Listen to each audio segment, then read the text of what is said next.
ગોરાદરા વિસ્તારમાંથી દોડા દિવસે લૂંટની ઘટના સામે આવી છે। દુકાનના કર્મચારી વહેલી સવારે જ્યારે દુકાન ખોલી રહ્યા હતા, બરાબર તે જ સમયે લૂંટારુઓ ત્રાટક્યા હતા। બદમાશોએ કર્મચારીને બેરહેમીથી માર મારી તેની પાસે રહેલી 8 લાખ રૂપિયાની રોકડ રકમની લૂંટ ચલાવી ફરાર થઈ ગયા હતા।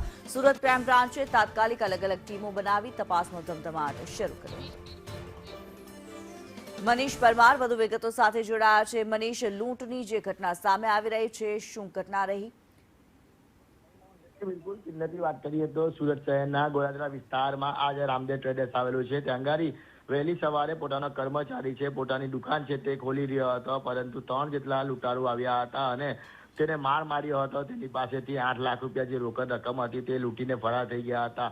મહત્વની વાત એ છે કે જે આ લૂંટારૂ આવ્યા હતા તે પોતે એક બાઇક પર આવ્યા હતા અને આ બાઇકનો નંબર પણ નહીં હતો। સમગ્ર મામલાને લઈને સ્થાનિક પોલીસ અને ક્રાઇમ બ્રાન્ચ છે તે સીસીટીવીના આધારે તપાસ હાથ ધરી હતી। જાણકારી અત્યારે પ્રાથમિક તપાસમાં જાણવા મળી રહ્યું છે કે આ 3 લૂંટારુઓનો પગેરું ક્રાઇમ બ્રાન્ચે મેળવી લીધો છે અને તેની ધરપકડ કરી છે, પરંતુ જે રીતના બેખોફ રીતે જે રીતના ધોળે દિવસે લૂંટને અંજામ આપવામાં આવી રહ્યો છે જેને લઈને અનેક સવાલો ઉઠી રહ્યા છે। જી ધન્યવાદ મનીષ આ માહિતી માટે।